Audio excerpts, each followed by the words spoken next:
Good morning. My name is Dorothy Koch, and today we're going to be talking about one of the TED Talks that I watched, and it kind of goes along with what I'm trying to get into for addiction recovery, and that's why I chose this. I'm also a recovering addict, been 10 years clean, but this is something that kind of touched home for me, and that's why I chose it when I was looking through to see what I should be discussing today.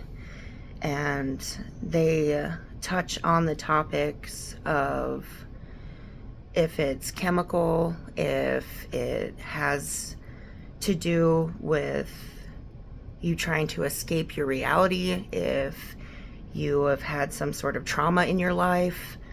There's a wide list of things that they go through, and one of the things that they were talking about was how, as a society, we handle people with addiction, and a lot of the time it's very negative for people that have these addictions because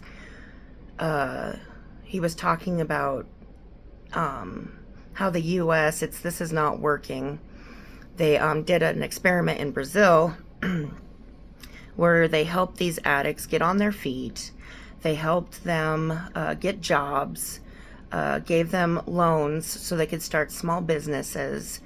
The list was just really, really varied of things that they did, and they had a really good outcome of 50% of the population going down with drug addiction, with sexually transmitted diseases, with by just doing these few steps instead of trying to shame these people into recovery, because that's not going to work. And cutting off social connections and stuff doesn't work with people either. It's just going to drive them deeper into their psychosis and their addictions that they have. And this video really kind of touches on certain aspects of people's lives that they do every single day. You can compare this video to if you're feeling secluded or isolated or any of that stuff, and you're trying to fill a void with a bunch of materialistic objects and stuff. It's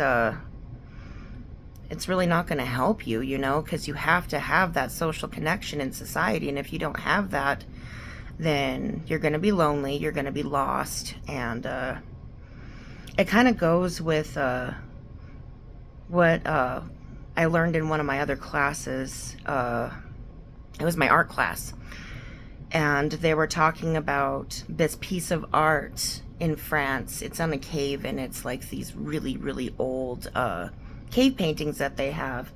But looking at these pictures, you see social networking and people actually telling a story, and how the daily lives and routines and and just coming together as a people. And it was really fascinating because it shows that you have to have connection with people.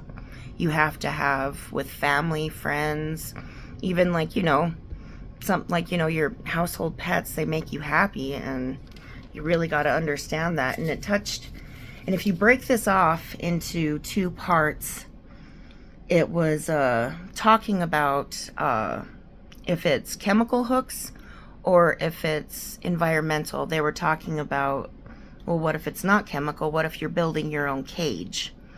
And it makes a lot of sense, because if you don't have... They did an experiment with rats, and they took one rat and put it in a cage, and they put heroin in one bottle and regular water in the other bottle. The heroin water in the regular water. The rat that was by itself, it instantly went to the heroin, and it basically killed itself off because it wouldn't stop. It had nothing to basically live for. It was by itself. It was lonely. It it was trying to escape, basically. That's what they were talking about.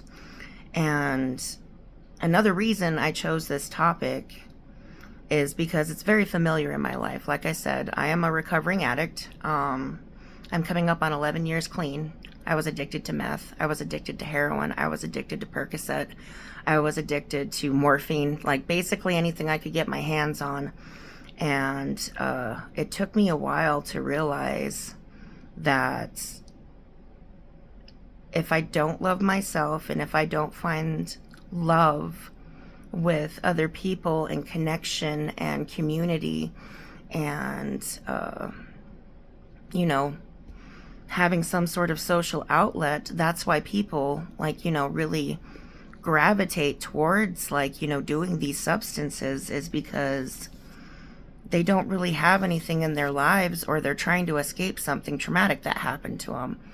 And I've had a lot of stuff happen to me that was very traumatic. I'm not going to go into detail about it, but that's one of the reasons I started using, was trying to escape.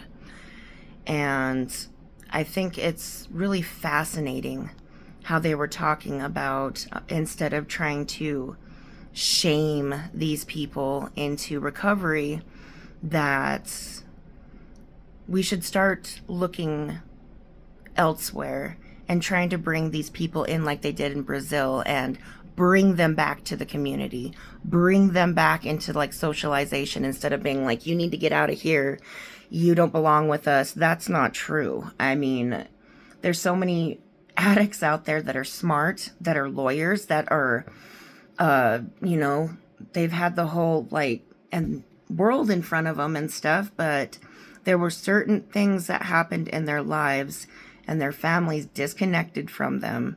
Their friends didn't want anything to do with them because, it's taboo to even talk about certain things. It's like, oh, you're a drug addict. Oh my gosh. Why can't you just stop? There's certain reasons why people don't want to stop. They're trying to escape. And I found this TED Talk really, really fascinating.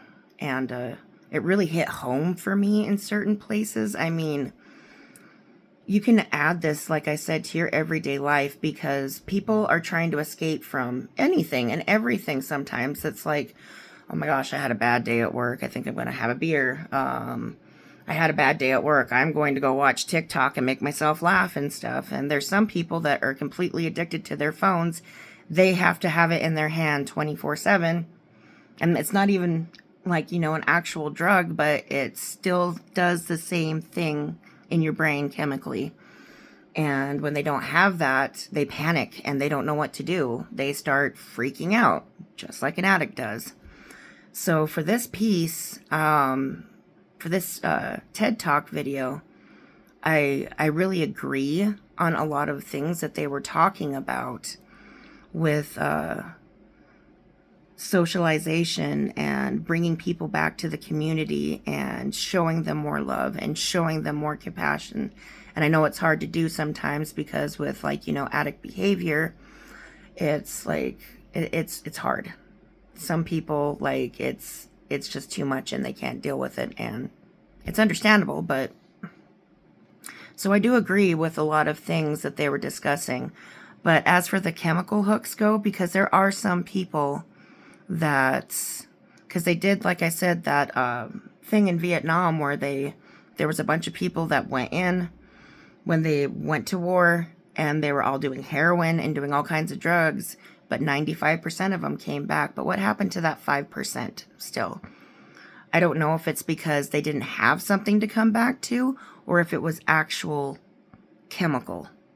So, like I said, this talk was from 10 years ago too, though. So I would like to actually dive further into this and find out some more information, because there's always new information. They're always finding new things out. So I definitely do agree with a lot of things that they were talking about.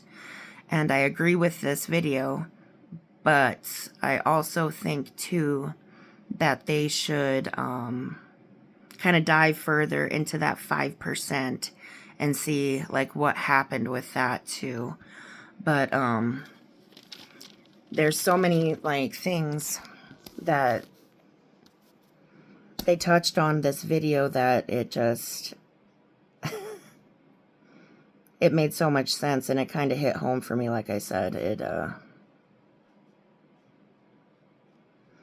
and you can actually take this. It's not just like what they were talking about, just drug addiction. And like, you know, if you don't have anything to wake up for in the morning, and you don't have some sort of motivation, like they did with this experiment in Brazil, it's like they had a 50% drop.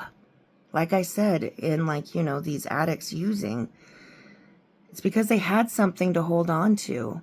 They weren't being shunned by, like, you know, society. They weren't, like, they were being brought back into the community. And I think that is so important to realize that a lot of these people that are having these problems, they're just like us every single day, because we're all struggling every single day. You know, wake up, have a bad day, you know, I want some sort of relief, I want to escape. But we have to find like healthy outlets and different relationships that we can get into instead of doing more damaging things. But I honestly think that even if you're not a recovering addict, if you're not, you don't have an addiction of any, like, you know, you don't think you do anyway, you should still watch this video because, or this TED Talk, because it was pretty interesting for me. So I definitely agree with a lot of things that they were saying. I do agree that I find that a lot of it is, it's not just chemical hooks. It has to do with, like, you know, needing something to get up for in the morning, needing a purpose, you know, something that makes you feel good about yourself, like you're accomplishing something. And in our society, when we take that away from people that are struggling, of course they're going to still use. Of course they're still going to, like, you know, go out and do stupid things because they don't have anything to hold on to. So I do really agree with this video, but like I said, I would really like to see what else that they have discovered within the past 10 years. So that is my take on this. I hope you guys watch the link that I will put on here and stuff, and see what you guys think. I hope you have a good day.